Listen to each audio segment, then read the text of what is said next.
Salut à tous, c'est Marilou. Aujourd'hui, je voulais faire une vidéo qui changeait un peu du contenu habituel sur la chaîne. Quoi de mieux qu'un petit top pour vous aider à mieux comprendre mes goûts et à vous faire découvrir de nouveaux animés. Bon, j'aime que les trucs connus donc... Bref, c'est parti pour mon top 5 de mes animés préférés.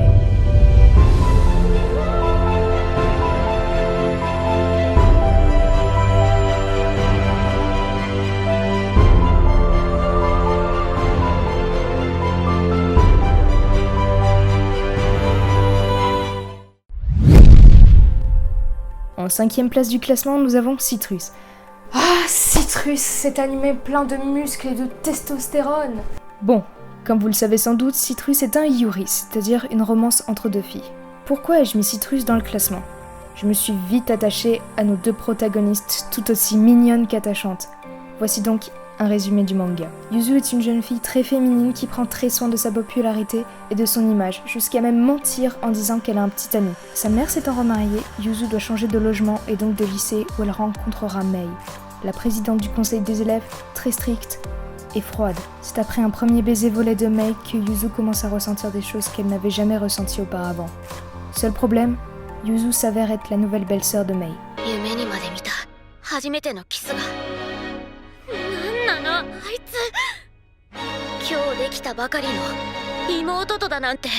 Voilà pour le résumé. Ce que j'aime particulièrement dans ce manga, c'est le contraste entre nos deux héroïnes. On a d'abord Yuzu, une fille très heureuse et têtue, et Mei, une fille complexe et triste. Je terminerai en disant que cet animé n'est pas juste une romance comme on en a bouffé toute notre vie. On a d'autres points abordés très importants comme la dépression, le deuil et l'acceptation de ses sentiments. En 4e place du classement, nous avons Toradora. Un animé qui donne la pêche et bon Dieu que ça fait du bien. Ici, nous suivons l'histoire de Ryuji, un lycéen adorable de gentillesse qui pourtant effraie tout le monde, et de Taiga, une fille qui a l'air adorable et qui pourtant peut tuer quelqu'un qui l'a regardé de travers. C'est en se rendant compte qu'ils sont amoureux de leurs meilleurs amis respectifs qu'une étrange amitié va naître entre nos deux personnages. Voilà pour le résumé. Désolée de ne pas trop en dire, mais je ne veux pas vous spoiler au cas où vous ne l'auriez pas vu. Et qu'est-ce que cet animé me fait rire. La plupart du temps, je souris face à l'humour de n'importe quel contexte, mais là, c'est si drôle. Chihuahua really was taking a shower. And she was all boom and boing and bam! He doesn't need to know that! Je m'identifie beaucoup à Taiga, c'est une lycéenne très petite mais qui ne se laisse pas faire pour autant. Fun fact, je fais 1m55. Si vous êtes dans un bad mood, regardez cet animé, vous allez rire à coup sûr. Comme dit précédemment, pour Citrus, ce n'est pas juste de la romance, loin de là. Il y a certes de l'humour, mais aussi des problèmes auxquels font face beaucoup de jeunes. En 3e place, nous avons un animé qui déglingue tout sur son passage, mais qui malheureusement n'a pas assez de gloire, selon moi. Je parle évidemment de Gambling School. Alors cet animé, c'est tout simplement l'opposé des deux animés précédents. On va suivre l'histoire de Yumeko Jabami, nouvelle élève d'un nouveau lycée. Ce lycée n'est pas comme les autres. Après les cours, le lycée se transforme en lieu de jeu. Et pas des petits Uno des familles, mais bien des jeux d'argent.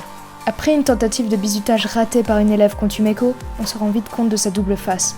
La passion du jeu jusqu'à l'extase. Cet animé traite d'un sujet quasiment jamais vu dans l'univers manga, du moins que très peu vu, les jeux d'argent. J'adore cet animé, je n'ai pas parlé des dessins des animés précédents car ici cela dépend des goûts et des couleurs de chacun. Je vais quand même en parler ici. On va pas se mentir, le style change un peu de ce qu'on a l'habitude de voir surtout au niveau des yeux. Attendez un peu de voir les gros plans sur ceci pour voir littéralement de véritables œuvres d'art. Cet animé est complètement timbré et c'est ça qui fait sa force.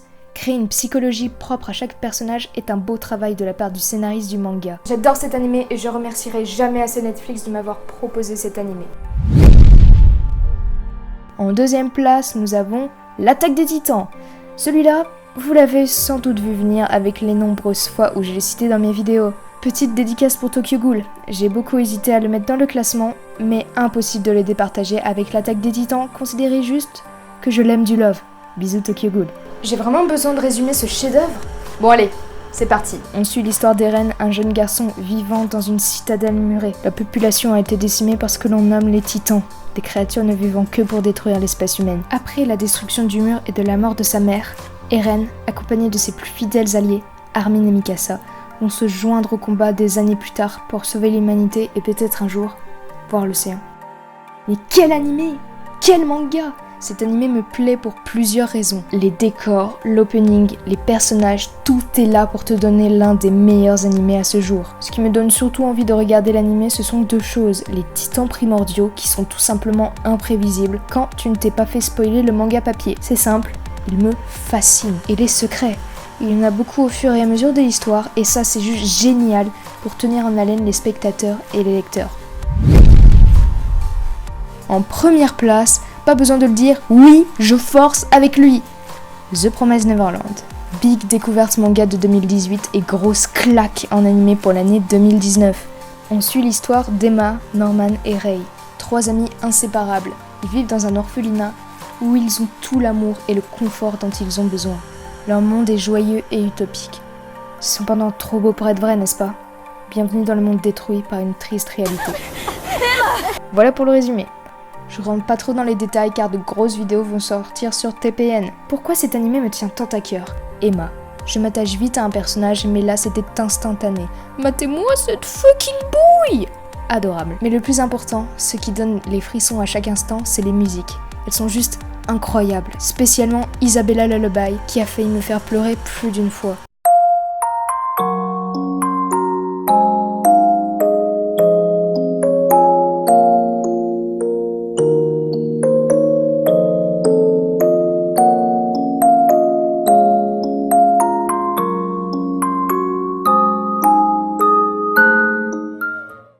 Ce qui fait la beauté de l'animé, c'est son côté imprévisible. La scène peut être grave mignonne et virer à l'horreur en 2 secondes. Les enfants sont proies à un danger constant qui atteint la sensibilité du spectateur. Je crois que j'ai tout dit pour ce top de mes 5 animés préférés. Alors oui, j'ai pas parlé d'animés connus comme My Hero Academia, Seven Deadly Sins, tout simplement parce que je ne les ai pas encore vus. Mais sachez-le, j'ai failli vous mettre un bonus avec Hunter x Hunter, qui est un animé qui me plaît énormément. Mais il faut savoir qu'à l'heure où je vous filme, je suis à plus de 1 mois de montage. Et j'en ai juste un peu marre, on va pas se mentir. J'ai testé quelque chose au niveau du montage, n'hésitez surtout pas à me dire votre avis. C'est très important pour moi. Si vous voulez que je fasse un peu plus de montage comme ça à l'avenir, n'hésite pas à mettre le petit pouce bleu, un commentaire et surtout à t'abonner, ça m'aiderait énormément. C'était Marilou, salut.